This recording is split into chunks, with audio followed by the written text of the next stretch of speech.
que realmente es un enorme trabajo que nos tiene que guiar en nuestro camino a los diplomáticos, lo digo claramente, especialmente a los diplomáticos que provenimos de la región y de los países de la región.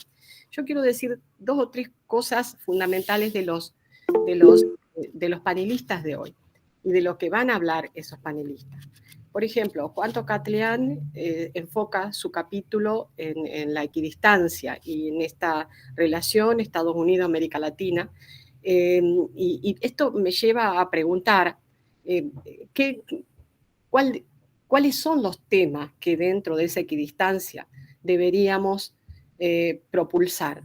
Cuando él habla de minilateralismo posible hoy, ¿cómo es eso hoy? ¿Cuáles temas serían? Él nos da algunas pistas. ¿Son esas pistas suficientes? Yo les puedo decir que en algunos de los temas que el doctor Tocatlián plantea, como por ejemplo los temas de derechos humanos o los temas de género, aquí en esta embajada se trabajan en forma muy fuerte, realmente Argentina tiene un perfil muy fuerte en eso y somos consultados y somos aportantes, digamos. Ahora, realmente son esos temas, ¿cómo hacemos para ver otros temas que también serían muy buenos tratar de abordarlos, ¿no? Y tratar de trabajarlos intensamente. La región, como él dice muy bien, cohabita en este momento con un declive de lo que fue la potencia hegemónica, esto es de Estados Unidos. Y parecería que eso se desplaza a mirar una relación entre Estados Unidos y China. ¿Qué sucede con los otros actores? ¿Qué papel jugamos los otros actores en esta gobernanza, en esta situación de hoy? Es probable que, como dice Tocatlián, cuando termine la pandemia o por lo menos se aprenda a manejar mejor, aparezca algún intento de gobernanza mundial, especialmente ante las calamidades naturales y las generadas por los mismos hombres, los mismos habitantes de este planeta. Entonces, las catástrofes quizás pueden inducir a la cooperación internacional y por ende a mejorar el vínculo entre las naciones. Tocatlián dice algo así como que los desastres crean daños en las sociedades y generan vulnerabilidad en los países. Ello demanda la disposición a alcanzar más colaboración. Bueno, el desafío es cómo hacemos para que esa colaboración realmente se materialice. Vuelvo a insistir que es muy interesante el tema de diplomacia de equidistancia. O el desarrollo de este minilateralismo, un multilateralismo de los pequeños números, en el sentido de identificar ese grupo de temas en donde puede haber intereses convergentes y quizás entiendo que desde ese pequeño grupo ir ampliando el horizonte o los círculos concéntricos para ir ingresando mayores temas allí. Por su parte, Diana, creo que sigue en el orden de la palabra, va a abordar el no alineamiento activo y el regionalismo poshegemónico, traslapes e intersecciones. Y Diana nos dice que en el contexto actual, mejor dicho, invita a reflexionar sobre lo que podría traer un momento poshegemónico, ¿no? Es decir, esta competencia que hoy hay entre Estados Unidos y la China y Rusia, pero básicamente Estados Unidos y China, y el temor de Estados Unidos de perder su primacía, puede quizás también, según Diana, ser un momento para el regionalismo o los regionalismos puedan tener actores políticos de incidencia mayor en el mundo hoy de las relaciones internacionales. En el futuro, entonces, en ese sentido, será fundamental la forma en que los gobiernos respondan a los desafíos actuales, los desafíos sociales, los humanitarios, los económicos, los ambientales. Y sigue existiendo un gran desafío político en torno al valor y al significado de la gobernanza regional para la democracia y el desarrollo inclusivo en la región. El contexto permite pensar que va a haber nuevos desencadenantes, probablemente nuevas dinámicas e impulsores de la interacción regional y quizás pueden llegar a aparecer otras formas de gobernanza regional. Por su parte, Jorge Tayana abreva en algo muy valioso, que es la Argentina y la tercera posición, y se hace realmente un raconto histórico de lo que ha sido el no alineamiento allá por la conferencia de Bandung, ¿no es cierto?, en 1955, hasta lo que fue ese desarrollo en la Argentina, especialmente con la figura de Perón, ¿no? Puesto eso hoy, se torna casi imprescindible que América Latina y el Caribe desarrollen una política exterior basada en dos pilares: el principio del no alineamiento activo y la consolidación de la integración regional. Yo quiero decir a esto, quiero citar una parte que me parece muy valiosa de lo que ha escrito Jorge, que cuando define el no alineamiento activo, lo entiende como una posición que privilegie el interés nacional y no lo subordine al interés de ninguna potencia. No se trata de guardar equidistancia en situaciones de polarización. Se trata de evaluar en cada decisión cómo se fortalece el camino hacia un desarrollo sustentable con justicia social. Y realmente, quizás a mí me vendría muy bien poder tratar de muchas de las cosas que ustedes dicen con mucha sabiduría en el libro. ¿Qué nos pasa aquí en la representación argentina ante las Naciones Unidas, ¿no? Y es cierto, yo tuve el privilegio de representar a la Argentina ante la FAO entre el año 2007 y 2005 y 2011. Era otra región. Pero había intereses comunes bien claros. Y realmente, cuando cualquiera de los países de la región en ese momento hacía un planteo que tenía que ver o con cuestiones de agricultura, con cuestiones de pesca, teníamos prácticamente toda la región atrás. Era un solo bloque. Y por lo tanto, éramos realmente muy escuchados y muy valorados. Por eso creo que es muy interesante cómo se puede abordar la cuestión política de fondo, que está en la base de todo el problema que tenemos actualmente. Hoy aquí lo que tenemos son quizás lo que dice Juan Gabriel, que es: estamos juntos en aquellos temas que son absolutamente de interés individual. Y eso, por ejemplo, nos pasa a nosotros con un tema en donde nos fue muy bien, que fue la reciente cumbre de seguridad alimentaria, en donde tuvimos una alianza absoluta con Brasil y la mantenemos. Y realmente logramos cambiar el rumbo de esa cumbre que parecía que iba a transformar a piacere una serie de cuestiones referidas a la seguridad alimentaria, y fue algo que realmente el trabajo de dos países, al cual después se fueron agregando otros, fue el que determinó un curso en esa cumbre. Entonces, es otra vez el ejemplo de cómo, si Argentina y Brasil nos ponemos muy de acuerdo en determinadas cuestiones, podemos lograr aquí, en Naciones Unidas, un giro realmente interesante en lo que aparece como un camino predeterminado. Otro problema, creo, del multilateralismo hoy: se convoca a reuniones, se convoca a eventos, dando por sentado que los países lo aceptan del vamos, cuando en realidad el organismo somos los estados, más otros nuevos actores que se han ido incorporando al sistema.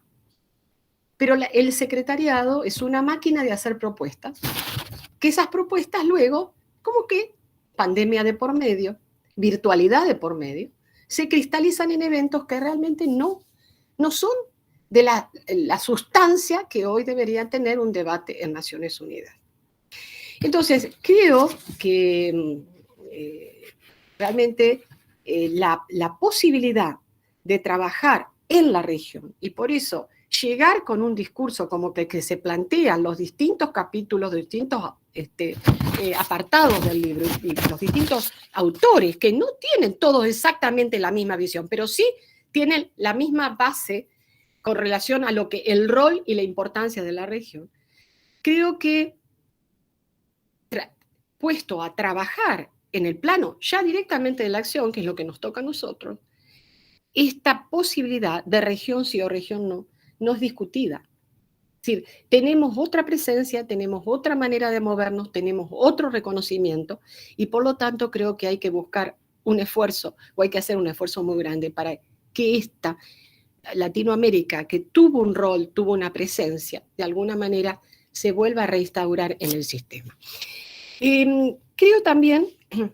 Marilita, te dejo 2 minutitos más. 2 minutos. Y bueno, simplemente una cosita más. Ya me refiero, no a la región, me refiero para la Argentina. Para Argentina, el multilateralismo es una herramienta fundamental.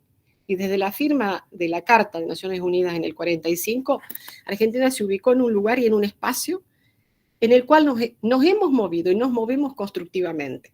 Así somos vistos y percibidos. Y por lo tanto, muchas veces somos muy considerados y muy tenidos en cuenta para hacer equilibrio en algunas casas entre algunas posiciones a veces extremas y no constructivas. Bueno, yo me quedo aquí y después, si hay más tiempo, vuelvo sobre alguno de los temas que insinué. Muchas gracias. Bueno, muchísimas gracias, gracias por cumplir con el tiempo. Quería avisarlo, avisé por el chat recién, pero que estamos grabando el evento y que después va a ser subido a la plataforma de YouTube del área de Relaciones Internacionales y de las que me lo soliciten.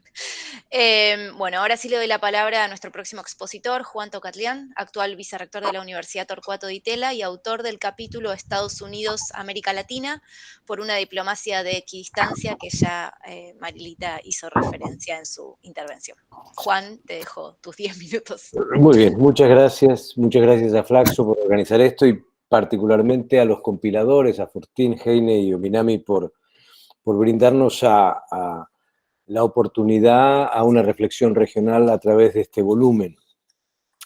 Yo quisiera hacer 5 puntos muy breves como para facilitar algún tipo de conversación, debate, y como también para ilustrar a los que todavía no conocen el libro, que, digo, va a ser un texto esencial de consulta por los próximos años, sin duda, en la región.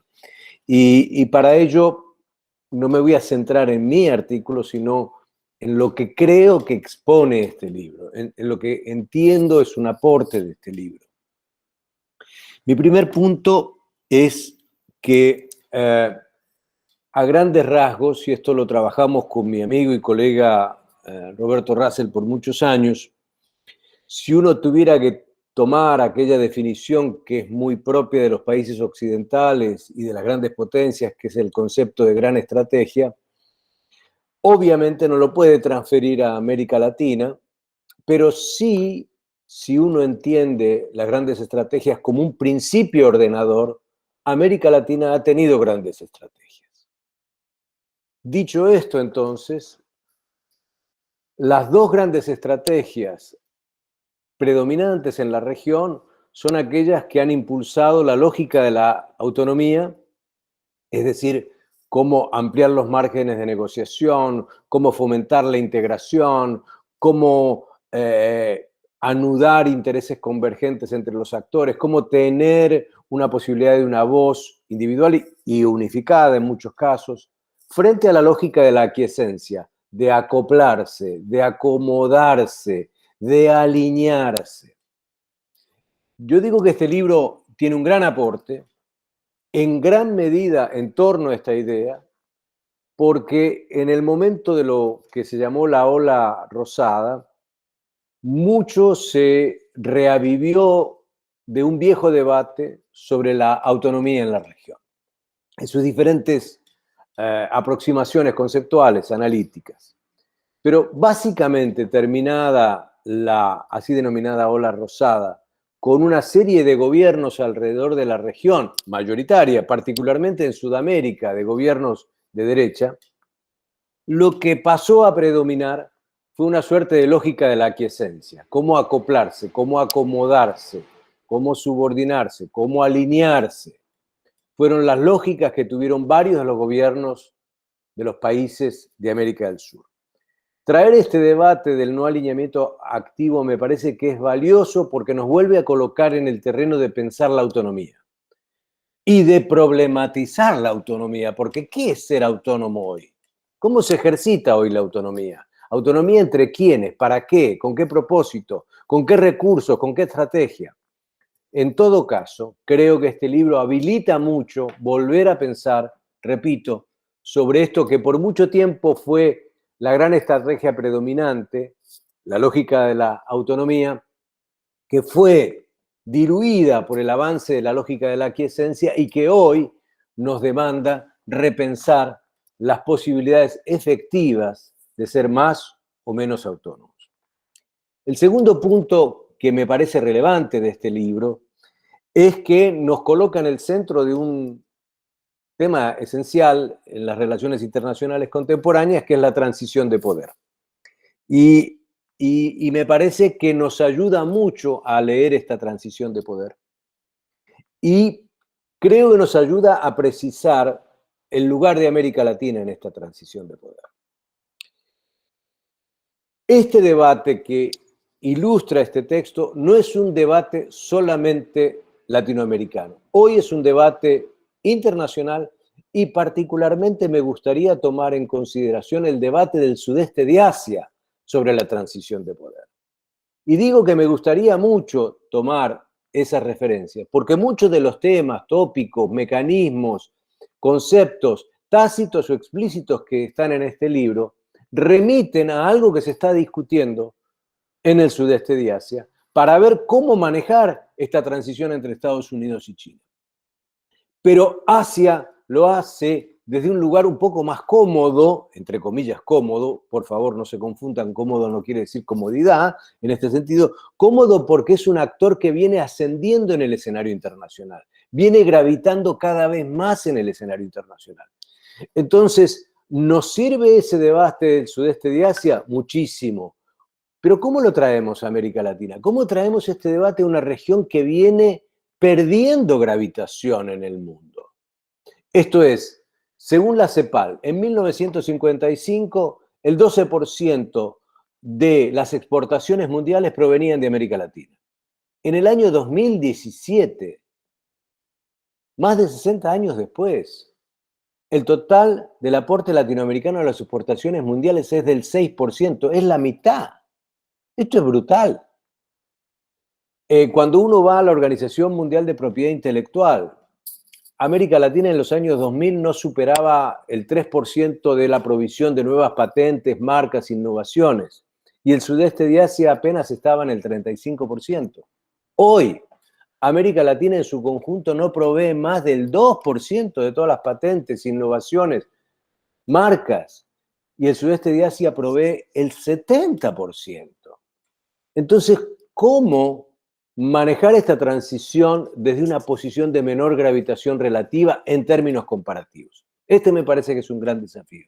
Y me parece que este libro ayuda a que pensemos seriamente sobre eso. Mi tercer punto es sobre qué viabilidad tiene el no alineamiento activo u otras modalidades que aquí se usan en el texto de buscar una tercera posición, una posición alternativa, una posición que nos dé oxígeno, que nos dé margen de acción internacional. Y ahí estamos en una disyuntiva otra vez muy grande, me parece a mí, porque esta viabilidad exige condiciones domésticas y condiciones regionales.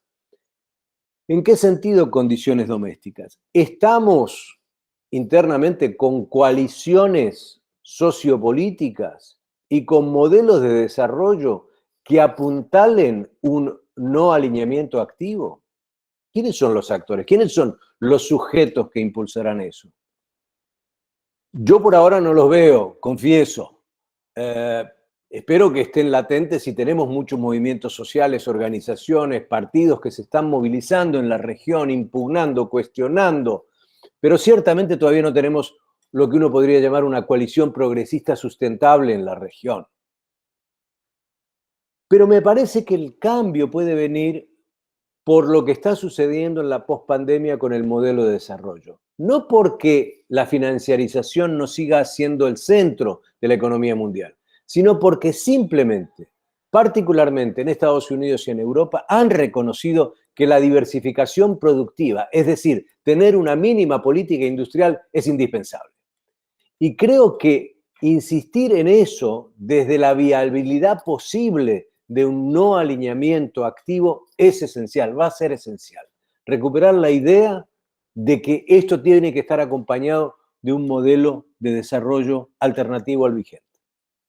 Y en términos regionales, creo que también tenemos fuertes dificultades por los niveles de disgregación, de fractura. Y aquí me parece que un nuevo no alineamiento activo debiera empezar por entender que lo fundamental en esta hora, a mi entender, es hacer control de daños. Que no nos fragmentemos más. Que por favor, hasta ahí lleguemos. No empecemos con el lenguaje de con más integración se llega a la mayor integración, porque no hay integración. Entonces, si empezáramos al revés, si empezáramos por la dificultad, y me parece que el no alineamiento activo nos activa a pensar en esos términos, bueno, primero controlemos los daños, evitemos seguir en esta fractura regional y busquemos asociarnos más, porque el no alineamiento activo no es viable solo en Chile, si es solo en Chile, no es viable solo en Argentina, si es solo en Argentina, no es viable solo en Brasil, si es en Brasil, no es viable solo en un país, va a ser viable si es regionalmente asible y proyectable en términos internacionales. Mi cuarto comentario tiene que ver con el término activo, que me parece muy importante de este volumen y de esta idea que han acuñado Fortino, Minami y Heine. ¿Por qué digo que me parece que este es un término importante? No es un concepto, es un término. Digo porque lo que estimula es a pensar que a pesar de los obstáculos y las restricciones, la inacción y el ensimismamiento son dañinos para América Latina. No puede haber pasividad, no debe haber pasividad. Y no debe haber intromisión, sino que es necesario activar un conjunto de fuerzas, de fenómenos, de factores, de dinámicas que nos coloquen en un horizonte distinto. Y particularmente en relación con la relación entre Estados Unidos y China. Y es aquí donde yo creo que un leitmotiv importante de un no alineamiento activo hoy es pugnar por la cohabitación entre Estados Unidos y China, no por la confrontación entre Estados Unidos y China. Debemos hacer un enorme esfuerzo para que la cohabitación sea lo más extensiva posible, entendiendo que la rivalidad en la cual están inmersos va a seguir, va a continuar, va a acentuarse inclusive. Pero a los efectos de cada uno de nuestros países y de América Latina, el leitmotiv debiera ser la cohabitación, no transferirnos sus pugnas en nuestro escenario geopolítico. Termino simplemente acá una reflexión, sí, sobre el texto. Y esta reflexión quiero aclararla a los fines de precisar. Lo que yo llamo la diplomacia de la equidistancia no es una opción estratégica. Es una diplomacia de la equidistancia que apunta a dar una señal. Es un señalamiento.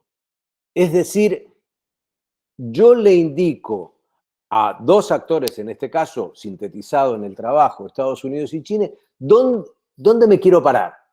No estoy diciendo que estoy igual distancia, no estoy diciendo que no tengo valores, no estoy diciendo nada de eso. Lo que estoy diciendo es que me estoy parando desde un lugar distinto para tener una identidad diferente. Opciones estratégicas son otra cuestión.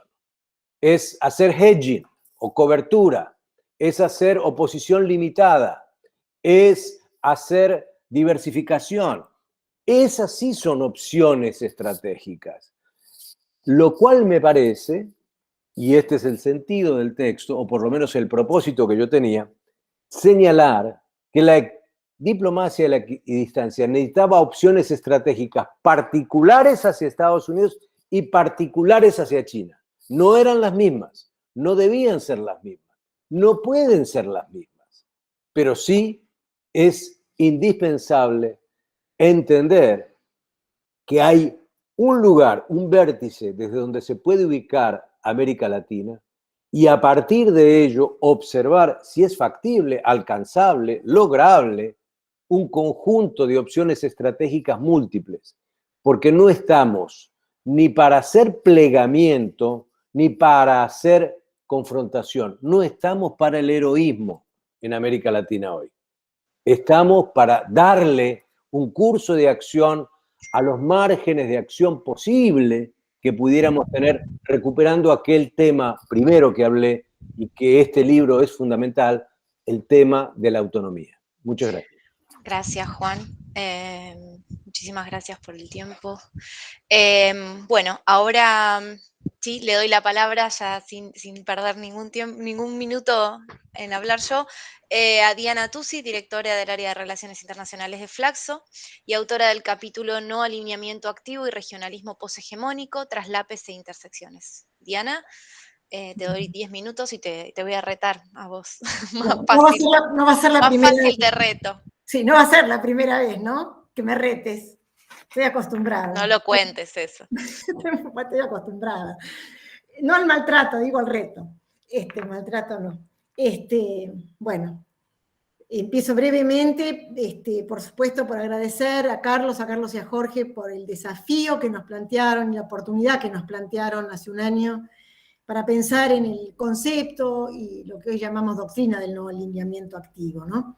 También quiero agradecer, por supuesto, al Foro de Política Exterior, que me parece una iniciativa muy atractiva, lo vengo siguiendo también, a la Asociación de Estudios Internacionales, por supuesto a Flaxo, pero bueno, soy parte del andamiaje, así que no me puedo agradecer. Igual, Melissa, muchas gracias.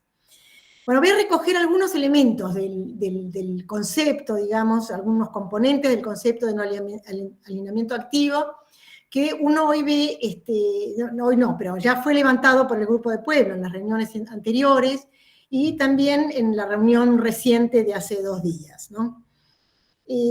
Creo que yo también me gustaría ponerlo en el contexto de algo que, sobre todo Juan hizo referencia, que es la situación de nuestra región. Yo creo que Marilita también, pero Juan fue más al metro cuadrado, digamos, de nuestra región, que también quiero hacer referencia. Estamos todos, todas, muy impactados por las elecciones, bueno, ayer buena noticia en Honduras, pero también Argentina y Chile. Y el tema de Argentina y Chile, por supuesto, son 2 elecciones que trasandinamente, digamos, de alguna manera nos unen, si bien son momentos muy diferentes, de fases diferentes del proceso, digamos, político. En la Argentina, un gobierno en resistencia ante la dificultad de la crisis económica, financiera y sanitaria, y en Chile, en un proceso constituyente que puede verse, digamos, erosionado por esta misma emergencia. En este sentido, creo que el no alineamiento activo es la mejor defensa frente al riesgo de involución que podemos sufrir. Y ahí es donde creo que hay un horizonte de refundación posible. Ese horizonte de refundación tiene que ver con lo que a mi manera de ver son las nuevas locomotoras en la economía política internacional. Y a qué estoy haciendo referencia son al surgimiento, digamos, de nuevas locomotoras económicas, financieras, comercio, inversión. Con lo cual, un poco en el sentido que el no alineamiento activo propone, hay, en principio, nuevas ofertas. Este horizonte es una estructura de oportunidad que no está dado que se puede aprovechar, pero que depende de la capacidad de acción colectiva que, como sabemos, está, como Juan describió, no está en su mejor momento, para ponerlo en forma optimista. Y en ese mismo sentido, volviendo al tema de cuál es la locación, digamos, de este no alineamiento activo, obviamente parece, a pesar de todas las dificultades que estamos sufriendo, más viable en América del Sur que al norte del Panamá. Aún en el estado penoso de todas las instituciones latinoamericanas que conocemos, que me gustaría, digamos, extender no solamente a lo que muy peyorativamente se llamó sopa de letras, no letra de sopa de letras, que son, bueno, las que conocemos, no las voy a listar, pero que también sucede con la OEA y con el BID, capitaneadas por Estados Unidos, y como sucede con el multilateralismo, que tampoco están exentas de disputas políticas. Obviamente esto es política, por lo tanto las disputas se vuelcan al multilateralismo también. Bueno, sobre el no alineamiento activo voy a hacer tres puntos. Uno que me parece, por supuesto, un concepto muy oportuno, muy iluminador. A mí me llevó a reflexionar sobre un concepto que venía trabajando, que lo voy a recoger después, que fue el regionalismo posthegemónico. Entonces, ahí el primer punto que quiero hacer es que el no alineamiento activo, por supuesto, como decía Marilita, tiene una raíz en la idea de conjugar intereses compartidos, anclada en el multilateralismo, en el espíritu de Bandung del 55, en la Argentina en la tercera posición de Perón, y en la autonomía de Juan Carlos Puig, que tiene una escuela, y veo ahí muchos alumnos de esa escuela presentes, ¿no? Como no podía ser de otra manera. Pero al mismo tiempo, hoy tiene un componente, la verdad me parece, como decía antes, muy diferente, porque está más anclado en la economía política internacional, en las nuevas fuentes, digamos, de crecimiento, bueno, ojalá sean de crecimiento, pero ofertas de comercio, inversión y financiamiento, y en un mundo que otro capítulo de este libro llama post-occidental, un mundo más descentralizado, multiplex, como dice Acharya. Entonces, en ese sentido, yo lo veo, a la doctrina, digamos, del no alineamiento activo, realmente muy necesario en este momento tan disgregador. Y ahí me hago eco de lo que estaba diciendo mi amiga embajadora. Marilita, me cuesta decirte embajadora, pero te voy a decir embajadora. Son muchos años. Bueno, el no alineamiento activo es conjugar intereses. Es conjugar intereses que está realmente con una intersección casi, digamos, hermanada con el regionalismo. No solamente con el regionalismo posthegemónico, sino con el regionalismo en sí mismo, como estructura de oportunidad para la formulación de políticas. La segunda pregunta que quiero hacer es sobre la pertinencia, y no en un contexto de Guerra Fría, sino en un contexto de una tensión que no va a declinar, digamos, entre una hegemonía declinante, por lo menos declinante en términos relativos, y una hegemonía en ascenso. Creo que tenemos botones de muestra, uno bastante fuerte, fue el año pasado, fue el arrebato del BID a fines del 2020, es un botón de muestra muy fuerte sobre digamos, el uso que se le puede dar al multilateralismo. El tercer punto que quiero hacer se refiere al no alineamiento activo como un concepto al que yo creo que hay que darle contenido. Y acá es que propongo un cruce con el regionalismo posthegemónico. El regionalismo es un espacio de acción. Lo sigue siendo a pesar de todo lo baqueteado que está. Es decir, es un espacio para afirmar intereses y para algo que quiero marcar, que es la gestión de las hegemonías. ¿Qué digo con este concepto, gestión de hegemonías? Hay una hegemonía, como decía, declinante y una economía ascendente y sus alrededores. Hoy tenemos Rusia, ofertas de Rusia, de China, etcétera. Perdón, no solamente de China, sino también de Rusia, de Emiratos Árabes, Arabia Saudita, con ofertas financieras. Por eso digo las hegemonías declinante y ascendente y las de alrededor, ¿no? Pero el concepto que quiero enfatizar es de gestionar, que tiene que ver con nosotros, es decir, gestionar las hegemonías. Con el concepto de gestión, a lo que hago referencia es algo que yo tenía un concepto que decir menos grandilocuente. Juan hizo referencia a otro concepto como menos, no sé si dijo menos utópico, o menos heroico, creo que dijiste, Juan. Es decir, el gestionar hegemonías es mucho menos heroico, es mucho menos grandilocuente que la cooperación pragmática a la que yo estoy haciendo referencia, y a la que hizo referencia también la embajadora Skeff, es decir, la cooperación que hubo entre Brasil y Argentina, a pesar de las tensiones que tenemos y que leemos todos los días en los periódicos sobre lo terrible que es la relación, y si bien hay muchos hilos de cooperación, y acá lo de los hilos de cooperación tiene que ver con esta gestión de hegemonía a la que estoy haciendo referencia, gestión no épica, no heroica, no grandilocuente. El regionalismo posthegemónico, y acá voy a ir cerrando, tuvo en su momento componentes ideológicos. La verdad que lo tuvo, cuando a partir del 2003, con la ola de lo que se llamó la Marea Rosa, o los gobiernos de izquierda.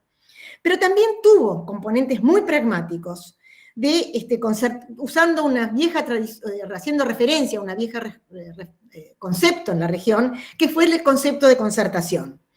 En tanto, ¿por qué hago referencia a eso? Porque lo que dio el concepto de concertación, el concepto de regionalismo, el concepto de no alineamiento activo, lo que refuerzan es la legitimidad del accionar del Estado. Aprendimos, y ahí es una crítica al regionalismo, no sé si es una crítica, pero es un aprendizaje del regionalismo posthegemónico, por eso hago referencia a menos grandilocuencia, menos heroísmo, sino mirar los hilos de cooperación. Aprendimos de que, por ejemplo, del regionalismo posthegemónico, cuanto más ambiciosos eran las metas, menos se logró. Y es muy interesante mirar un trabajo de Pablo Trucco sobre la cooperación monetaria. La cooperación monetaria, por ejemplo, que se planteaba como para hacer comercio a través de monedas nacionales, el sucre, moneda virtual, fue el mecanismo que menos cobertura de comercio tuvo. Entonces es interesante pensar esta sensación de gestión de las hegemonías en sentido no épico, digamos. Bueno, podemos ser muy escépticos. Yo no me cuento entre el campo escéptico, a pesar de que siento de que estamos en un momento muy desgregador.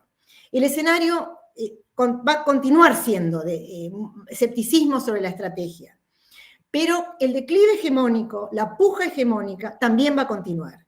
Y es en ese sentido que es tan interesante este concepto de no alineamiento activo, por su componente antideterminista. El no alineamiento activo tiene, me parece a mi manera de ver, el desafío de mirar más allá del determinismo, más allá de la grandilocuencia, más allá de las grandes utopías, digamos, ¿no? Para ir dándole contenido en temas que uno ve, como decía Marilita, en temas muy puntuales. Seguridad alimentaria puede ser uno, pesca puede ser otro, los derechos de propiedad intelectual son otros, no es que pueden ser otros. Entonces me parece que hay que bajar a temas funcionales para entender cómo se gestionan estas cooperaciones. Ha habido en salud, ha habido muchos temas en los cuales que no están en los grandes titulares, pero que han dado buenos resultados. Con esto cierro. Y agradezco, por supuesto. La verdad que fue un desafío este planteo de este año, pensar en el concepto que nos plantearon. Muchas gracias, Carlos y Jorge. Bueno, muchísimas gracias, Diana. Perfecto timing. Ahora sí, para cerrar la mesa contaremos con la presentación del actual ministro de Defensa, Jorge Tayana, autor del capítulo Argentina y la tercera posición. Ministro, le doy la palabra. Bueno, ¿se escucha bien? Buenas tardes perfecto. A todas, a todos. Muchísimas gracias a los organizadores de esta presentación, pero más a los organizadores del libro, a Fortina, a Heini, a Ominami y a todos los que han contribuido. Yo voy a retomar un poco lo que decía Juan en el sentido de la oportunidad de este debate. Y me parece que el debate es oportuno, es necesario, y creo que tiene algunos implícitos, por lo menos para mí. Yo escribí sobre una especie de historia autonómica de la Argentina, que algunos pueden encontrarla un poco entusiasta, pero trataba de mostrar cómo, en realidad, a lo largo de la historia, en este caso de mi país, hay elementos de esa autonomía que hablaba Juan, que están presentes más o menos continuamente a lo largo de la historia. Que por lo tanto no es solo una ola que va, un péndulo que va de un lado al otro. Pero lo que quería destacar es un par de cosas. Primero, creo que la idea de no alineamiento activo lo que tiene básicamente es que es una idea contraria a que estamos ante el nacimiento de una nueva Guerra Fría. Es decir, no es una idea de neutralidad. Y yo creo que es un debate muy importante si estamos ante una nueva Guerra Fría o no. Yo creo que no. no estamos ni siquiera ante un mundo que avanza hacia un G2, con mayor grado de confrontación. Creo que no, porque creo que la Guerra Fría tuvo una división del mundo muy, muy profunda en proyectos filosóficos, ideológicos, económicos, políticos, y que realmente llevaron a una división y a que ese proceso de Guerra Fría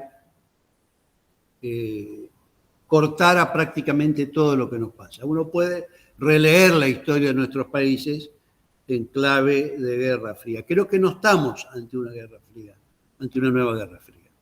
Creo que estamos ante un mundo que tiende más a la multipolaridad. Y en eso creo que la multipolaridad es más visible y se va a ejercer más, o se está ejerciendo más, que el multilateralismo, que es el espacio tradicional en que nosotros nos hemos movido y desarrollado. El multilateralismo para países medianos, como países de desarrollo o países de desarrollo medio, o los nuevos países que alcanzaron su independencia después de la 15-14, básicamente daba un escenario que había tenido por objeto la paz y la seguridad internacional en su creación en San Francisco, pero que se había transformado en un continente, en un contenedor de distintas estrategias. Me parece que ese sistema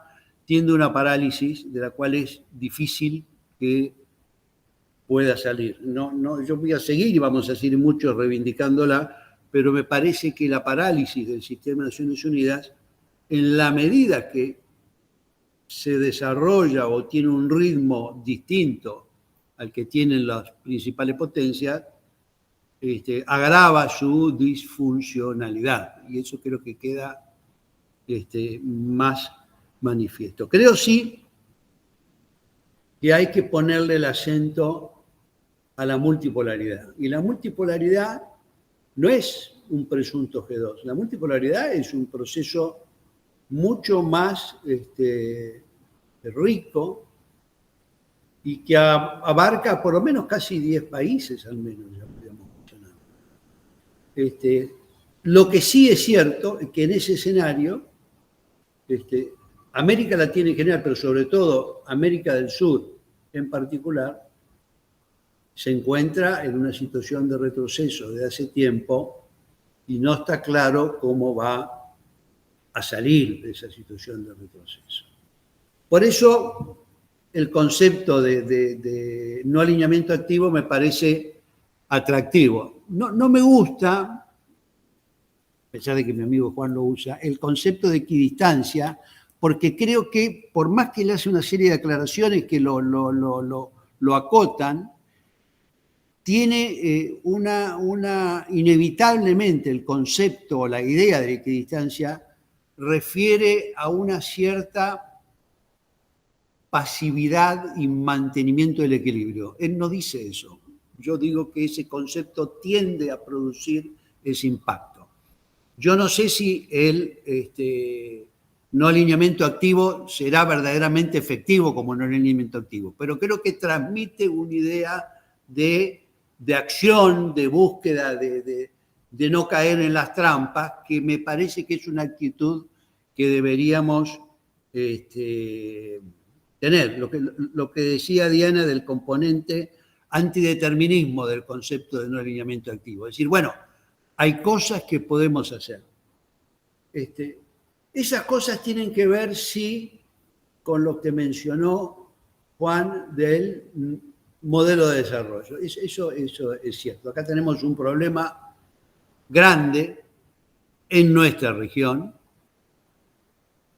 que en sus distintas versiones o con distintos caminos, pero ninguno ha logrado una estrategia de desarrollo sostenible, con bienestar y que lleve a un mayor peso relativo en la comunidad internacional, ni siquiera en la regional puede ser.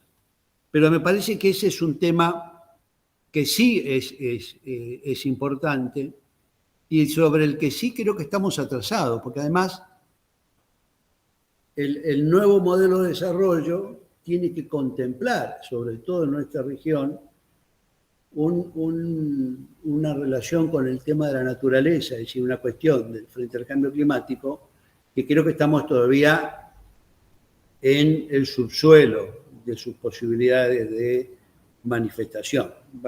Hay que ver las presentaciones en Glasgow, que más allá de la relativa frustración de la reunión, lo que muestra es que nos cuesta muchísimo tener una perspectiva de qué debiera ser un modelo de desarrollo que decimos sustentable y que al mismo tiempo garantice el bienestar para nuestra población. Creo que estamos mal ahí.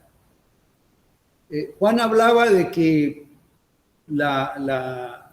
más que integración tenemos desintegración y que tenemos que hacer control del daño más que hablar de integración. Yo coincido con él, pero al mismo tiempo sigo pensando que sin integración no hay solución alguna. O sea que, ¿cómo hacemos para que en este proceso de fragmentación se creen algunas bases que, como él decía, limiten el daño o eviten una mayor fragmentación? A mí me parece que eso se está dando, y se está dando un poquito más de lo que aparece en el discurso político. Si uno ve el discurso político en nuestros países, por ejemplo, en el ABC, ya que estamos con Perón y me tocó Perón, hablamos del ABC de Argentina, Brasil y Chile, los discursos políticos entre los liderazgos de los tres países, si uno los lee o los mira, parecen ser un ejemplo de este proceso de dispersión. Ahora, cuando uno mira algunos de los procesos efectivos de cooperación que se están dando en lo económico, en lo comercial, en lo energético, entre nuestros países y incluso en términos de salud, resulta que no es tan oscuro el panorama, sino que hay una serie de elementos que son más positivos y que tienen un nivel de entendimiento mayor de lo que pareciera. El punto central es que el no alineamiento activo tiene inevitablemente una tensión con la equidistancia, porque para una de las potencias, para la más importante, somos considerados parte de su patio trasero y por lo tanto la equidistancia o un no alineamiento activo puede ser percibido como un alineamiento en contra, o sea, como una posición en contra. Eso sí lleva a la necesidad de la inteligencia y de la especificidad con que hay que moverse, porque al tiempo que está claro que tenemos que saber en qué parte del mundo estamos, también tenemos que saber que yo sigo, no sé si discípulo, porque la verdad pero aprendí mucho con él sobre la autonomía de Juan Carlos Puig. Es decir, creo que nosotros tenemos que tener una vocación, una orientación que nos haga ganar espacio. Es cierto, somos declinantes en el escenario económico internacional, ¿sí? Pero creo que a pesar de todo, y a pesar de algunas tensiones que vemos todos los días, seguimos siendo, sobre todo en América del Sur, una región que tiene algunos privilegios o algunas ventajas comparativas que quizás pudiéramos tener la capacidad de poner en valor. Cuando uno mira el tema de las armas de destrucción masiva y mire el estado del Tratado de No Proliferación y qué va a pasar con el Tratado de No Proliferación en los próximos 10 años, bueno, quizás es más positiva la visión que puedo desarrollar sobre la región. Lo mismo me refiero a los conflictos religiosos y étnicos, incluso a la manera en la que en América del Sur, por lo menos, estamos manejando la crisis migratoria, que creo que la estamos manejando con muchísimo menor nivel de racismo y de xenofobia que como se están dando en otros países, y con bastante menor nivel de violencia. En conclusión, creo que es época de pensar y de crear. Y creo que el debate sobre el mundo que se está construyendo y el mundo que podemos construir es de una urgencia extraordinaria. Creo que no estamos efectivamente atrasados, estamos efectivamente en una situación de cierta marginación, pero estamos también con una posibilidad real de adaptarnos. Yo creo en la resiliencia de nuestra región, creo en la flexibilidad de nuestros sistemas políticos, económicos y sociales, que tienen un enorme nivel de desigualdad, pero tiene una capacidad de adaptación bastante más grande que en otras partes del mundo. Y creo que desarrollar el concepto del no alineamiento activo es una herramienta útil para pensar una sinergia que tendremos que construir entre nosotros, pero que tenemos que construir también con todos los otros países que se nieguen a aceptar un mundo que vaya a una confrontación bipolar como la que algunos temen que se produzca. Nada más. Bueno, muchísimas gracias. Gracias por también cumplir con el tiempo.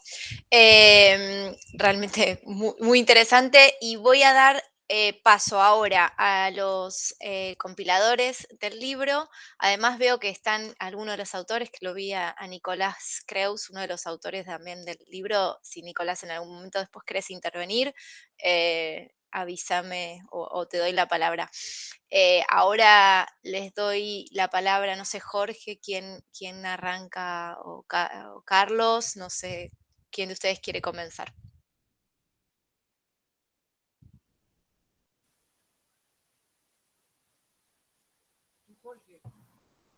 Carlos Fortín, adelante.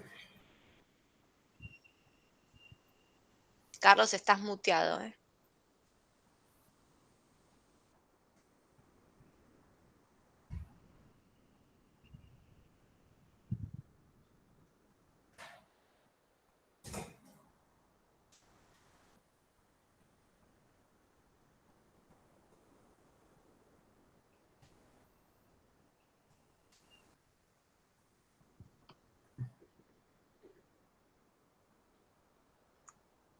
¿Funciona el micrófono? No. ¿Querés, Jorge, Empiezo yo. tomar la palabra mientras resolvemos el muy bien. temita? Bueno, en primer lugar quisiera agradecer a Diana, a Melissa, a Flaxo por esta generosa hospitalidad. Desde luego, señor ministro, Juan, embajadora, realmente un privilegio contar con ustedes en esta tarde. Yo quisiera hacer solamente algunas observaciones muy breves en relación a lo que hemos escuchado. Tal como este proyecto es sobre la región, lo es también en términos de sus autores. Tenemos a 20 autores de 7 países, una fuerte presencia argentina, 6 autores de Argentina, realmente un privilegio. Y en ese sentido, creo que es clave entender este momento tan difícil por el cual está pasando la región. Acá se han mencionado cifras sobre este declive. Hay muchos indicadores internacionales, de acuerdo a los cuales incluso África está superando a América Latina en distintas materias. Eso naturalmente es un tema que nos debe preocupar y debemos buscar manera de salir de esta situación tan difícil y tan compleja. El segundo aspecto que yo quería abordar era que se ha señalado mucho, señalado acá, lo señaló el otro día en el lanzamiento que tuvimos en Brasil, Jorge Castañeda. Él hace la distinción entre, y lo hace también en el capítulo que tiene en el libro, entre Sudamérica y lo que nos referimos como la cuenca del Caribe, el Caribe, Centroamérica, México, subrayando que esta noción, este planteamiento del no alimento activo tendría mucho más vigencia para Sudamérica. Y elabora distintas razones para ello: cercanía a Estados Unidos, integración económica, flujos migratorios, en fin, todos los cuales son muy razonables y tiene mucho sentido.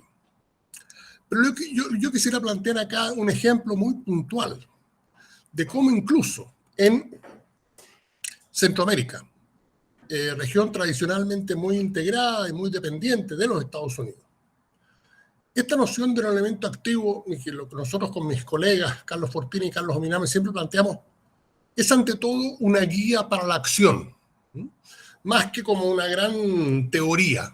Nosotros la vemos como una herramienta. Acá se utiliza la palabra herramienta, una guía que nos permita actuar y nos permita mejorar esta situación tan difícil en la cual estamos. Y quisiera utilizar el ejemplo muy concreto de Honduras. Acá tenemos un país que le dio el nombre, como ustedes saben, a la noción de república bananera, que ha estado en los últimos 12 años en una situación extremadamente difícil. Estamos hablando de básicamente algo terminado siendo un narcoestado. Las elecciones presidenciales del año 2017 hay consenso en que no fueron limpias. Se apagaron las luces a las 11 de la noche, el presidente iba perdiendo, en la mañana siguiente apareció ganando. Muy bien. Un país con tasa de criminalidad, homicidio, una cosa terrible. Muy bien.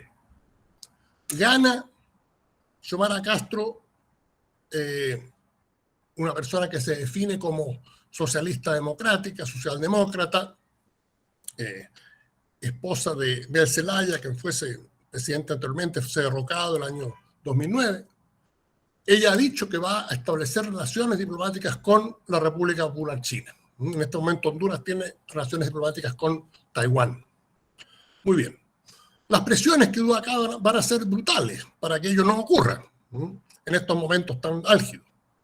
Pero acá, básicamente lo que se está planteando es que nuestros países deben establecer relaciones diplomáticas con todos los países del mundo. Esto no es un tema de alinearse con uno o con otro. Es un principio básico de vincularse con el resto de los países del mundo. En este caso concreto de Honduras, la respuesta debe ser, por supuesto que sí. China le ofrece posibilidades en materia de inversión, en materia de comercio, flujo de financiamiento, infraestructura, numerosas cosas que Honduras, uno de los países más pobres de las Américas, necesita y requiere. Esto no significa que le dé la espalda a Estados Unidos. Significa que abre puertas, abre posibilidades y mantiene una relación de respeto con otra de las grandes potencias. Entonces, yo quería reflexionar un poco sobre eso, el no elemento activo como guía para la acción, que en momentos concretos nos permite ordenar decisiones. Y en ese sentido yo creo que ese es el gran valor que nosotros entendemos que tiene esta noción que hemos puesto sobre la mesa y que ha sido enriquecida tanto por el aporte de los autores argentinos acá presentes. Muchas gracias.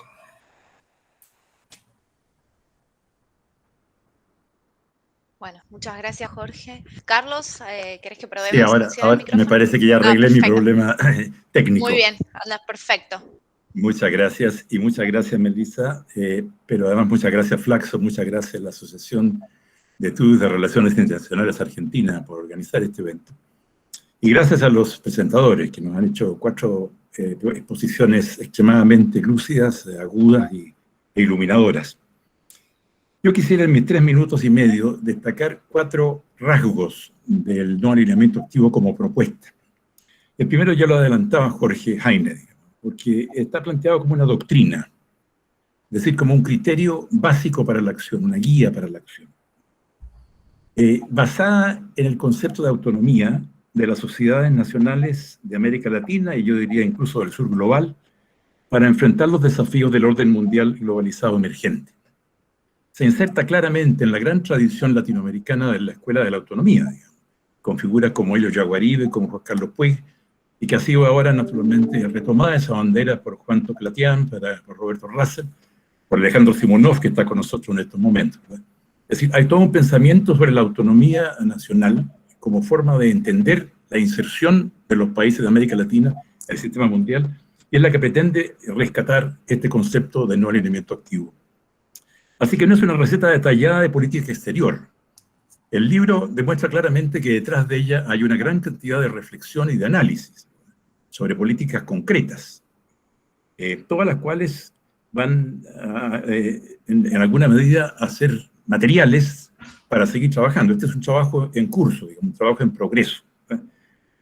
Todas llegan antecedentes y material relevante, pero ellos deben ser evaluados y adecuados a los contextos y situaciones específicos. Todo dentro del margen general, del marco general del no alineamiento activo. Mi segundo punto es que, también se ha mencionado, lo mencionaba Juan Toclatián, surge en un contexto específico concreto, que es el conflicto Estados Unidos-China. Conflicto que, por cierto, se puede llamar guerra fría o no, digamos. Podemos tener diferencias, en el libro mismo aparecen distintas versiones. Pero nadie discute que se trata de una disputa por la hegemonía del mundo globalizado emergente. Y por consiguiente está aquí para quedarse. Va a ser mucho tiempo antes de que desaparezca este conflicto y estos actores. Con todo, la idea del no alineamiento activo pretende ir más allá de eso. Aspira a trascender esta coyuntura y a plantearse como una alternativa incluso cuando cambien los actores y cambien los conflictos, digamos. En tercer lugar, es una visión propositiva, también se ha mencionado, además de plantear la defensa de los intereses de los países de América Latina, y yo insisto, del sur global también, se propone plantear y apoyar propuestas para el orden internacional justo, inclusivo y sustentable, de donde quiera que ellas vengan. Y aquí en particular se ha mencionado el multilateralismo, y quiero hacer una parte, digamos, en un tema que yo trabajo específicamente, y es que el multilateralismo ha estado bajo fuego, por cierto, en la visión unilateralista de Trump, pero también está siendo atacado de alguna manera por aquellos que quieren instrumentalizarlo para consolidar a nivel global un modelo específico de desarrollo y de sociedad, que es el modelo neoliberal capitalista anglosajón. Y la idea es entonces rescatar el multilateralismo como el instrumento adecuado para manejar los bienes públicos globales, pero conservando al mismo tiempo la autonomía nacional para decidir los modelos de desarrollo interno y la forma de inserción internacional. Y finalmente, esta propuesta no tiene un signo ideológico. Es un punto que es importante, porque como se ha dicho, los esfuerzos que ha habido de tipo regional, que han partido de concepciones ideológicas específicas, no han tenido éxito. Tenemos que encontrar lugares comunes en los cuales se pueda trabajar al margen de los signos ideológicos o políticos de los gobiernos de turno. Y el concepto de no alineamiento activo puede ofrecer esa posibilidad de un lugar privilegiado para enfrentar al mundo y a ser interpretado según cada uno establezca sus propósitos, sus valores y sus prioridades ideológicas y políticas. Eso nomás. Bueno, muchísimas gracias, Carlos. No sé si Carlos o Minami. Sí. Está apagado el micrófono, Gracias, Ahora sí. Quiero sumarme a los agradecimientos a Diana, a ti, a Flaxo, a la embajadora Scuef, al ministro Jorge Tayana, gran amigo, a Juan Gabriel Toclatián, gran referente en todos los temas de política internacional, no solamente en Argentina, sino que en América Latina, y decirles que la verdad es que da mucho gusto poder escucharlos. Lo decía Carlos Fortín, y es la verdad. El no alineamiento desde una intuición desde algún tiempo atrás ha ido haciendo su camino para transformarse en una, esperamos, en una doctrina que pueda ser efectivamente una guía para la acción. Y en ese proceso, discusiones como las de hoy día son en verdad muy, muy enriquecedoras. No se trata simplemente de reafirmar lo que ya sabemos, sino que de ir dándole mayor densidad, ir dándole mayor contenido, mayor riqueza a este concepto, a esta intuición que ha ido, como digo, ha ido haciendo su camino. La verdad que también yo quiero agradecerles a Diana, a Juan Gabriel, a Jorge, la confianza que tuvieron cuando comenzamos con este proyecto, de escribir su texto, de someterse a las disciplinas que siempre cargantes imponen los compiladores. Pero la verdad es que hoy día ya nos da mucho gusto tener los primeros ejemplares en papel. Tenemos ya el libro, se lo voy a mostrar ahí en un momento más. Y la verdad es que esperamos que pueda haber una edición en Argentina. Tenemos ya algunas conversaciones con algunos editores como para poder tener una edición argentina. Aquí está ya, para que ustedes lo vean, el ejemplar en papel. Yo quiero retomar dos puntos que han estado planteados en el conjunto de la discusión, pero que Juan Gabriel hacía particular énfasis en ello.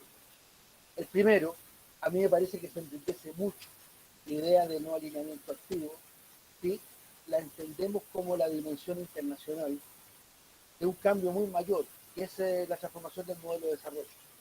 Creo que es perfectamente posible entender el no alineamiento como la dimensión internacional, la dimensión política internacional de una estrategia que apunte a una transformación, a una superación del modelo neoliberal y que nos lleve a un modelo de mayor diversificación productiva, a un modelo que incorpore mayor valor agregado, mayor conocimiento.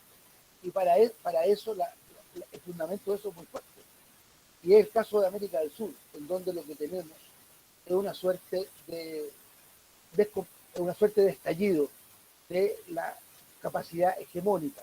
Tenemos por un lado Estados Unidos que mantienen una influencia política, cultural y militar enorme, indiscutible, pero por otro lado tenemos una China que hoy día es el principal socio comercial de la mayor parte de los países de nuestro país. Por tanto, entonces tenemos que el no alineamiento es la única manera, nos parece realista, de asumir esta disociación de la capacidad, esta disociación de la potencia hegemónica entre una que tiene una gran influencia política, cultural y militar y otra que tiene una gran influencia económica, comercial y tecnológica. Ese es mi primer punto. Y segundo punto, Juan Gabriel planteaba también un interrogante que es fundamental. ¿Quién puede hacer esto? ¿Quiénes son los actores? ¿Cuál es la coalición? ¿Cuáles son los sujetos que pueden ser capaces de empujar una política de este tipo? Hoy día estamos en una disputa. Ahora, yo quiero en esto tener una mirada lúcida, pero una mirada también optimista. El ciclo de las derechas que se anunció con bombos y platillos hace 3, 4 años atrás, ese ciclo de las derechas ya no fue. Era impulsado por Piñera en Chile, por Macri en Argentina, por Duque en Colombia. 3 personajes que están de salida. Yo creo, podemos discutir sobre política argentina, pero me parece a mí que Macri es claramente un personaje de salida. Estuvo aquí por lo demás en Santiago de Chile el día de ayer. En el fondo, sosteniendo al candidato que expresa el neofascismo en Chile, que va a competir, que compite con nosotros de cara a la segunda vuelta. Es un personaje de salida. Piñera es un personaje denostado y de salida. Y lo mismo Duque. ¿Qué es lo que tenemos hoy día? Tenemos al presidente Alberto Fernández, tenemos un presidente Arce que fue capaz de revertir en solamente un año de tiempo, un golpe militar. Y tenemos también con todas las complejidades a un presidente Castillo en Perú. Yo espero que en el curso de los próximos días Chile pueda también aportar con un chufo de las fuerzas progresistas y se anuncia también, está abierta también la posibilidad que hay un cambio importante en Colombia, por primera vez un gobierno de centro izquierda en Colombia, a partir de las elecciones presidenciales de mayo-junio del próximo año, y también un cambio muy fundamental. No es iluso pensar que el expresidente Lula vuelva a conducir los destinos de Brasil. Si eso ocurre, tendríamos, no en las cadenas griegas, el curso de los próximos 12 meses, un cambio muy, muy importante en el escenario político latinoamericano, y sudamericano. Yo creo que en esto además hay que ser realistas. Son cambios que pueden tener un alcance corto si no somos capaces de darle mucho contenido. Y creo que se están creando las condiciones como para que una política de este tipo pueda ser la política de esta nueva América del Sur que está surgiendo. yo veo perfectamente bien al presidente Fernández con un nuevo presidente de Chile, con Gustavo Petro en Colombia, con Lula en Brasil, empujando una idea de este tipo. Y creo que ese es un elemento de respuesta importante a la pregunta que se hacía Juan Gabriel respecto de qué coalición, qué actores pueden empujar una política de este tipo. Yo creo que en política hay que ser capaces de soñar, pero soñar también con los pies en la tierra. Y creo que lo que está ocurriendo en América del Sur permite alentar la perspectiva, la ilusión de que una definiciones de este tipo no sean simplemente definiciones académicas, sino que sean efectivamente una guía para la acción de una América del Sur que tiene que recomponerse. Estamos discutiendo, estamos viendo cómo se recompone una sur que fue destruida por los gobiernos conservadores. Una sur podría perfectamente bien reivindicar como China algo del tipo de no alineamiento activo, y eso hacerlo, como les digo, en tiempos cortos y generando un actor que pueda con capacidades políticas importantes empujar las cosas en esta dirección. Eso. Bueno, muchísimas gracias. Ahora sí vamos a abrir una ronda de preguntas, tenemos algo de tiempo, así que lo que yo propongo es, vi que pusieron algunas en el chat, las voy a leer, voy a limitarme a leer las preguntas para no ocupar tanto el tiempo, y después si quieren hacer alguna pregunta por el video, digamos, levanten la manito virtual que vamos a ir armando un listado y vamos a recolectar algunas preguntas para que los participantes puedan responder. Comienzo. Hay una pregunta de Luis Tibiletti que le pregunta a Juan Tocatlián si la propuesta de AMLO de salir de la OEA y crear otra organización responde a esta propuesta del no alineamiento activo. Tengo un comentario de Carlos Aguirre, creo que lo pueden leerlos también los participantes si quieren en el chat para si quieren hacer alguna referencia o reflexión respecto al comentario. Joaquín Maqueira nos pregunta en qué medida la política para combatir el cambio climático puede reducir nuestra autonomía ante las potencias, pensando, por ejemplo, si comenzamos a depender de China para desplegar paneles solares o de Estados Unidos para implementar tecnologías en el sector agropecuario. Y bueno, Grace Jaramillo, también un comentario interesante, y voy a tomar solo tu pregunta, Grace, es porque por ahora las cancillerías latinoamericanas, si bien han tenido buenos instintos, en su mayoría no están pensando el futuro inmediato y cómo mejorar la coordinación regional para que funcione este tipo de alineación. Tomo la última por esta ronda, porque creo que tenemos bastante, y Gustavo Rojas pregunta si la estrategia de establecer acuerdos comerciales con países estratégicos como México, Turquía, el norte de África, Rusia o la ASEAN, del entorno de los centros hegemónicos sería una posible línea de acción pragmática de no alineamiento activo para fortalecer nuestras vinculaciones comerciales y productivas en términos más equilibrados con esos centros globales. Si quieren, dejo, bueno, hay una dirigida directamente a Juan, pero después puedo ir dándoles la palabra a quien me lo pida de los presentadores, y después sí me empiezo a tomar las manitos levantadas virtuales. Sí, yo ya voy abriendo la lista. Juan, ¿querés arrancar vos? Solo porque tenés justo la primera pregunta y encima con nombre y apellido. Listo, el amigo Tibiletti, el gran amigo Tibiletti. A ver, Luis y colegas acá presentes y los que están participando, yo creo que cuando uno mira el discurso general de AMLO, descubre que hay como distintas piezas en su discurso general y particular, y esta no es una novedad, porque su estilo también es bastante, en algunos casos, errático y complejo. Y respecto a este tema, y en una de sus últimas intervenciones, creo que plantea dos puntos muy importantes. El primero, cuando hace una mención muy explícita de la dignidad de Cuba en todos estos años, haber podido sobrevivir a semejante bloqueo, maltrato, intento de aislamiento, etcétera, de parte de Estados Unidos. Y cuando uno escucha a ese AMLO, ve a alguien que, sin igual a dudas, le hace un guiño a muchos sectores progresistas en México y fuera de México. Creo que cuando toca el tema de la OEA, creo que sintoniza con un grupo mucho más grande, digamos. Hay una fuerte percepción, me parece, en la región de los límites al que ha llegado esta OEA, en el marco de un sistema interamericano que está muy hackeado. La OEA, por un lado,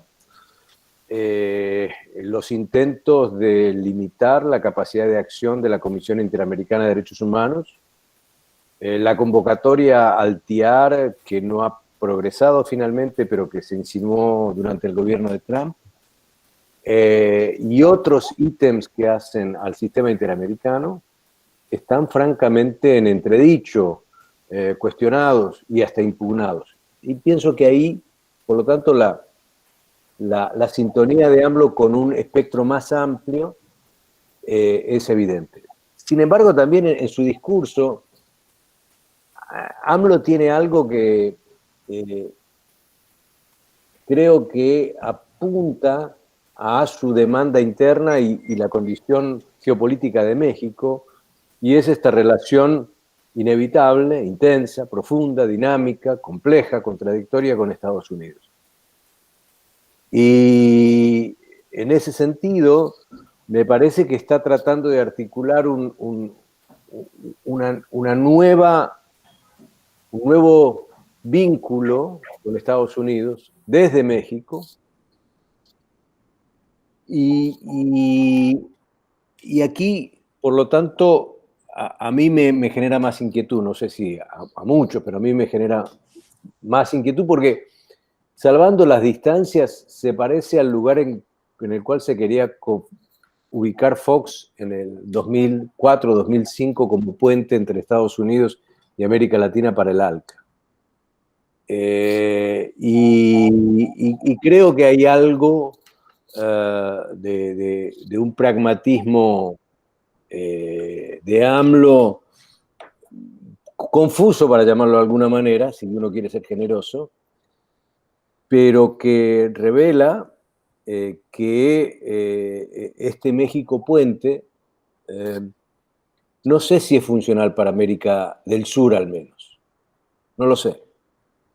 Y me atrevo a pensar que no lo es porque, en primer lugar, nadie le ha asignado ese papel a México o a ningún otro país para el caso, pero por otro lado, hacerlo hoy o revitalizar una modificación de aquel espíritu de principio de siglo, me parece que va a encontrar una Sudamérica en particular muy debilitada, muy erosionada, y no llegaría a una eventual gran negociación, si ese fuera el propósito, con una capacidad efectiva y un margen de acción.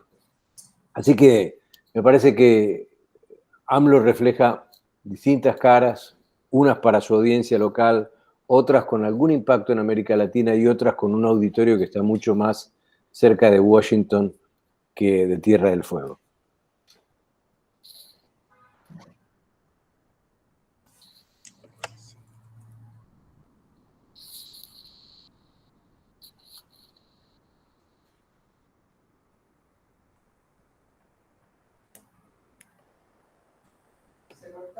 No,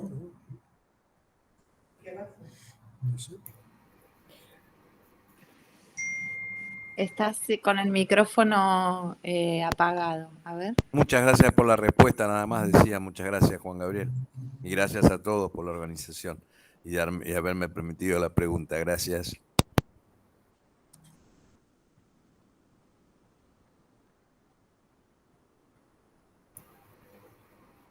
No te escuchamos.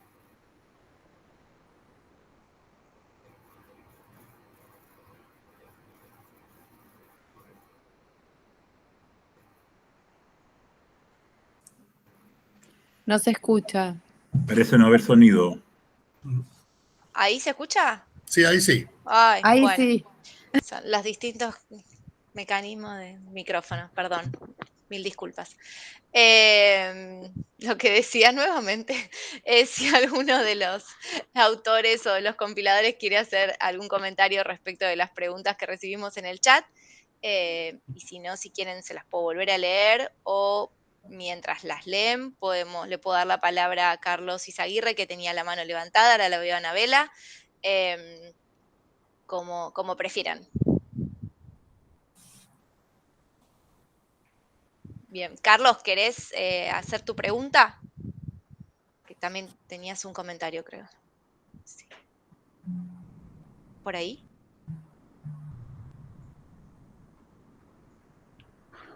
¿No? Bueno, si no, mientras tanto, Anabela, que te veo en la camarita. Bueno, buenas tardes a todos y todas. Felicitaciones por la presentación y por el libro. Yo me quedé pensando, a pesar de que todos enfatizaron la necesidad de ser pragmáticos, de tener una visión objetiva, pero bueno, en cierta manera me enganché con el escenario ciertamente optimista que presentó Ominami y que podríamos estar transitando en el próximo año de acuerdo a algunos resultados electorales. Pero mi pregunta es esta. Yo comparto el diagnóstico de que en América Latina y en América del Sur específicamente hay una crisis de las derechas neoliberales, digamos, como modelo. Pero ese fenómeno se da paralelamente a la aparición y consolidación de las derechas o las derechas alternativas que a su vez terminan captando, aparte de esas derechas liberales, por lo menos en las estrategias electorales. Entonces, bueno, quería conocer la opinión de Ominami o de alguno de los autores chilenos que transitan por esta experiencia en ese momento, porque se ha dado en Brasil, en Argentina es un fenómeno que viene creciendo y hay otros casos en la región.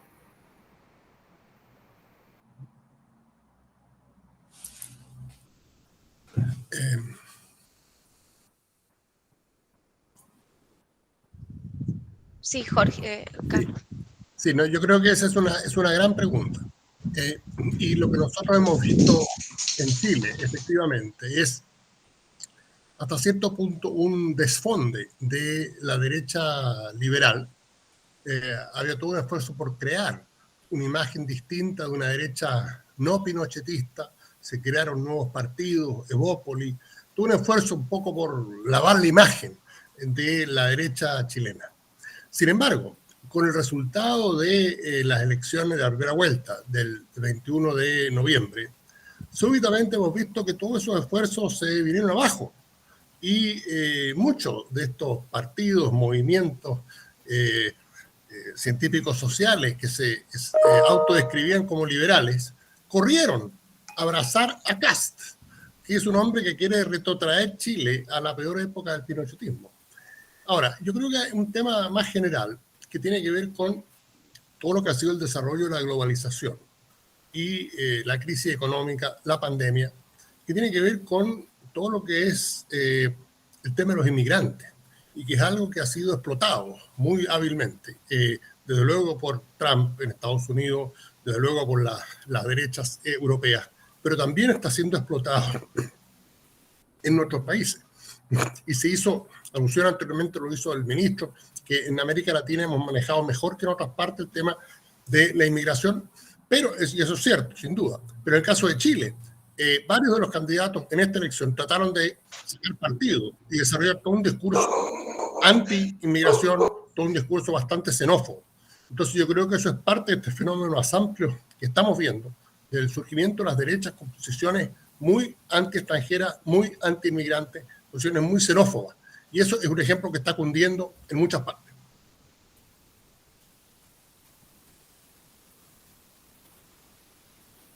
Bueno, muchas gracias, perdón. Sí. Quisiera complementar lo de Jorge. Efectivamente, lo que ha pasado aquí es un cierto desfonde de las derechas con vocación democrática. De alguna forma, el proyecto de Sebastián Piñera, su segunda administración, era el de construir una derecha claramente post-pinochetista. Ese proyecto finalmente ha fracasado rotundamente. Están todas los principales liderazgos de la derecha unidos en torno a la candidatura de José Antonio Cast, que es típicamente un personaje de una extrema derecha muy dura, que se reivindica de la dictadura. Fue uno de los primeros que corrió a abrazarse con Bolsonaro cuando Bolsonaro fue electo. Es parte de los circuitos de las extremas derechas a nivel latinoamericano e internacional. Y en eso yo creo que la derecha chilena está tomando unos riesgos enormes, porque existe, creo yo, la posibilidad de que Casper sea derrotado electoralmente. Y esa va a ser no solamente una derrota electoral. Las fuerzas que insinuaban una apertura democrática, un partido que se llama Evópolis, que posó durante el último tiempo de ser una derecha liberal, post-pinochetista, también va a terminar, si se da el escenario que creo yo es más probable, que sea la derrota de Cast, van a terminar también no solamente derrotados electoralmente, sino que política y de alguna forma culturalmente. Ahora, todo esto en un cuadro complejísimo, no es momento de pensar en todos los vericuetos de la contingencia chilena, pero nosotros estamos haciendo algo completamente inédito. Estamos eligiendo un presidente de la República que va a jurar por una constitución que probablemente no dure más allá de los próximos 6 meses en nuestro país, porque tenemos una convención constituyente que está funcionando en paralelo y que tendrá que proponerle al país una nueva constitución en junio, y que la cual tendrá que ser plebiscitada por ahí por los meses de septiembre y octubre del próximo año. Son las complejidades del proceso político chileno, pero en todo caso, para decirle a Anabela que tiene razón, que aquí lo que se ha producido es una reconfiguración de las derechas en torno a un liderazgo muy, muy duro, como el que expresa José Antonio Cast en nuestro país. Y aprovecho para decir otra cosa que se planteaba a propósito de la pregunta sobre México. Yo creo lo siguiente, yo creo que hay que hacer un gran esfuerzo de integración de América Latina. O si América Latina no es capaz de reintegrarse, va a seguir en la irrelevancia y en la marginalidad internacional, no cabe la menor duda. Pero ese proceso de integración latinoamericano tiene una condición previa, que es la concertación política en América del Sur. Si en América del Sur no somos capaces de recomponernos, pues no va a haber simplemente integración latinoamericana. Creo que la única manera, por lo demás, de hacer que México mire un poco más hacia el sur, eso es la base de una América del Sur fuerte.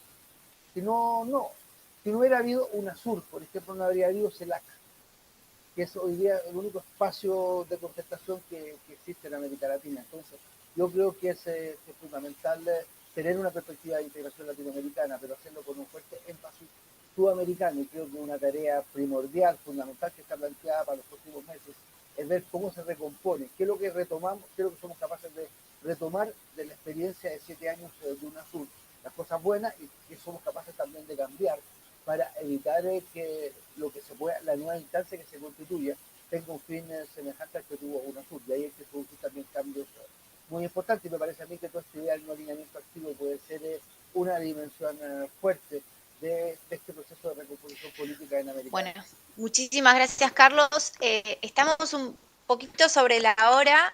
Juan se tiene que retirar y me están preguntando también por estas cuestiones, así que propongo que si quieres, Carlos, no sé si Carlos Aguirre estás para hacer tu comentario, tu pregunta. Si Juan, ¿querés decir algo antes de retirarte? Y si no, le damos la palabra a Carlos Fortín y podemos ir cerrando si no aparece algún otro comentario.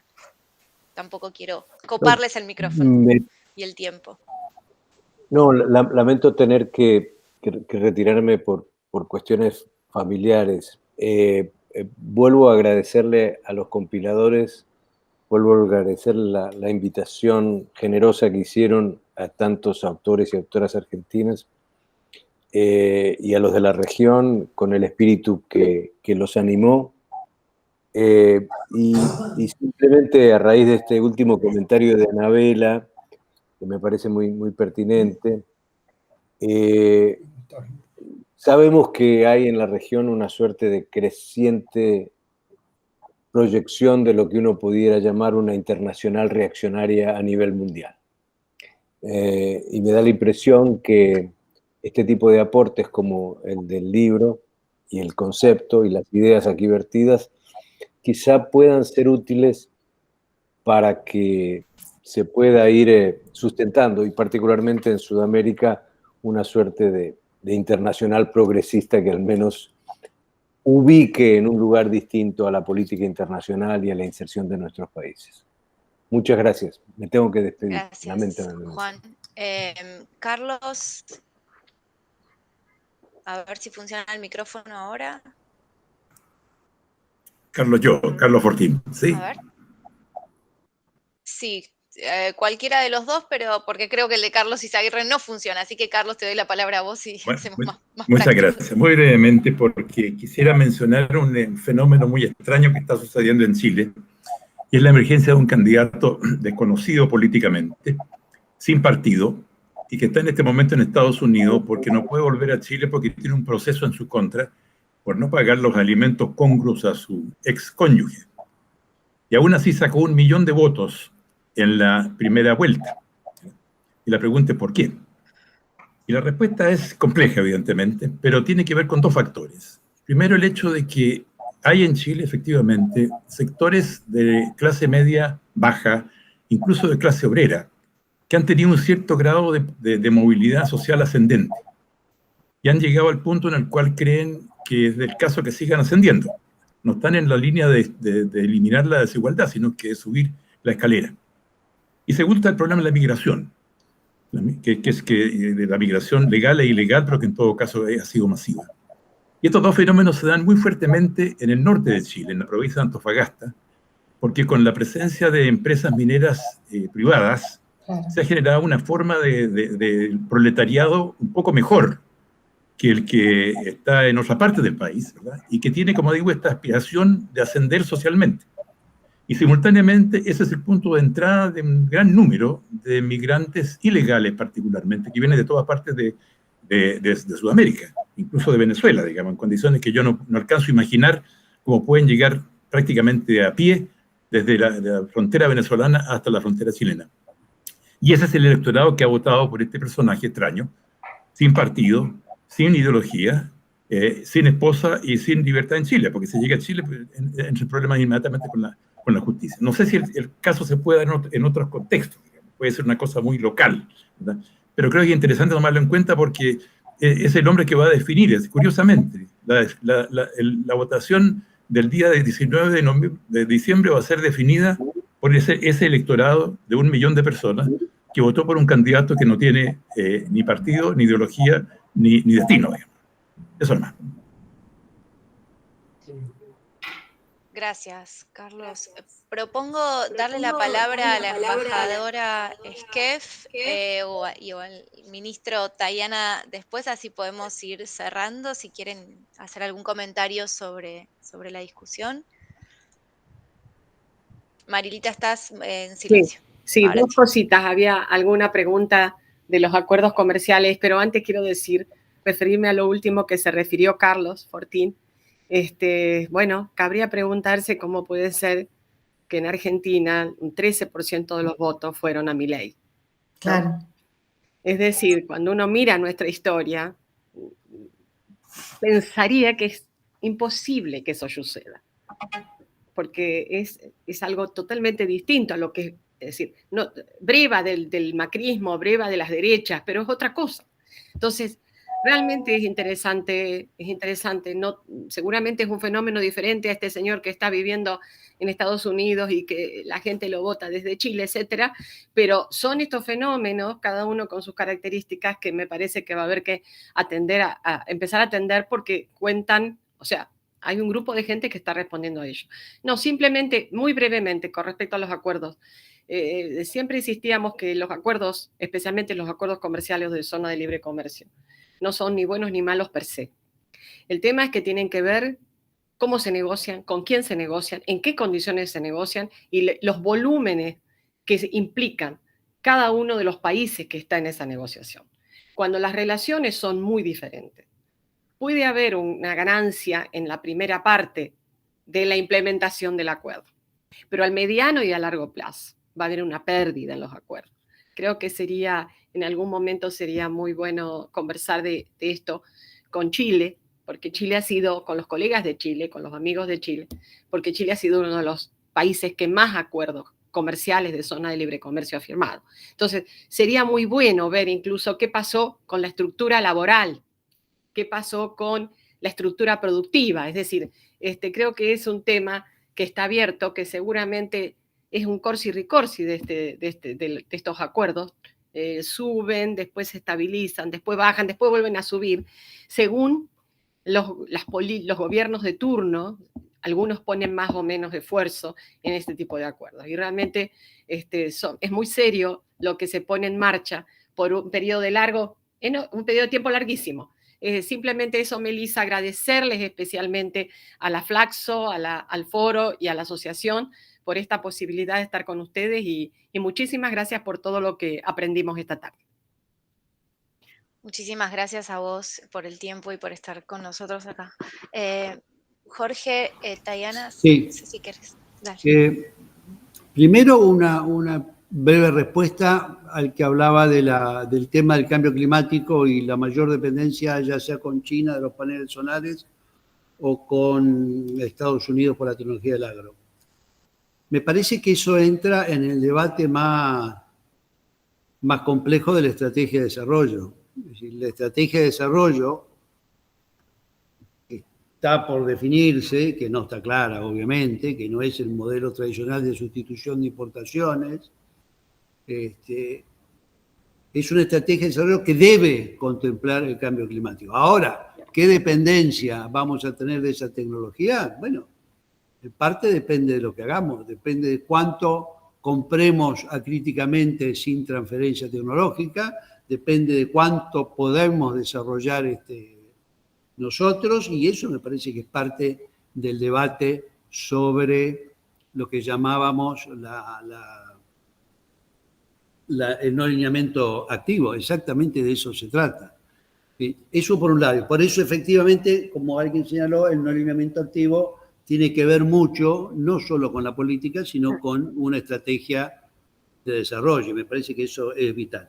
En segundo lugar, respecto a estos fenómenos políticos que se están dando, bueno, estamos asistiendo evidente a una crisis del sistema de partidos en casi todas, no en todas partes del mundo, pero sí en casi todas partes. Y eso creo que tiene que ver con que los modelos de partidos políticos que se hicieron en buena parte de los países occidentales han sido modelos que están inspirados en la revolución industrial, es decir, son fordistas, ¿no? Los partidos son verticales, tienen determinada estructura organizacional, determinados cuadros medios, determinadas formas organizativas y determinados sentimientos de pertenencia. Eso en el mundo de las redes, en el mundo de todos los elementos que vemos, no funciona mucho, funciona de otra manera. Así que me parece que estamos asistiendo a un cambio que sin duda está afectando, en el caso de América Latina, la solidez y el apoyo a la democracia y al Estado de Derecho, que cualquiera de las encuestas muestra que se ha erosionado. O sea que además nosotros, más allá de las elecciones que tenemos, lo que estamos enfrentando es un desafío más grande, y es cómo organizamos los mecanismos de representación de sectores sociales nuevos, emergentes, desde los del norte de Chile hasta los movimientos sociales, hasta nuevas clases medias que se desentienden de los sectores populares y creen que pueden tener un ascenso diferenciado, ¿no? En el fondo, lo que vemos en muchas partes del mundo es aquella vieja estrategia que impuso por primera vez Margaret Thatcher cuando descubrió que una alianza entre la clase alta y la clase media podía, y parte de los sectores trabajadores, podía destruir la mayoría que había construido el welfare state y el Labour Party, ¿no? Entonces me parece que tenemos desafíos grandes, en el caso del peronismo, que es un partido estructurado en base a sindicatos y movimientos sociales, eso también lo estamos sufriendo cotidianamente. Me parece que es un desafío. Nada más. Bueno, muchísimas gracias, Jorge. Bueno, ahora sí creo que podemos, no cumplí con el horario, pero realmente la discusión lo ameritaba. Llegamos al final del evento y quiero agradecer enormemente a los expositores, a las expositoras, a los participantes. Realmente nos dejan con muchísimo para pensar y seguir trabajando y una puerta abierta para la discusión, tanto en el ámbito académico como en la política pública. Así que esperamos que este sea un disparador para continuar con esta reflexión. También quiero agradecer muy rápido a las personas que me asistieron atrás bambalinas desde Chile, con los flyers, con las distintas logística para el evento, como en Flaxo con Agustina Garino, que la tengo acá ayudando y asistiendo en paralelo. Y bueno, si quieren volver a ver el evento, va a estar subido en nuestras redes sociales, en nuestras cuentas de Facebook, Twitter, todo lo que conocemos, así que van a poder verlo nuevamente si gustan. El libro, mostramos la tapa hace un ratito, también queda disponible, después podemos hacer llegar cuando esté disponible las versiones impresas, y no sé si va a haber una versión en PDF o virtual para comprar, pero pueden contactar también a los compiladores para eso. Cierro acá, muchísimas gracias a todos. Diana, no sé si querés decir por lo menos gracias, no te dejé ni hablar, pobre. Pero bueno, prometí un horario que no cumplí, pero bueno, valió la pena. Muchísimas gracias. Muchas gracias. A todos. Quiero agradecerte a vos, Melissa, a los amigos, a los Carlos, a Jorge. La verdad que muchísimas gracias. Fue un gran desafío. La verdad que nos plantearon un gran desafío. Fue muy lindo acompañarlos, muy lindo acompañarlos. Bueno, muchas gracias. Adiós, buenas noches.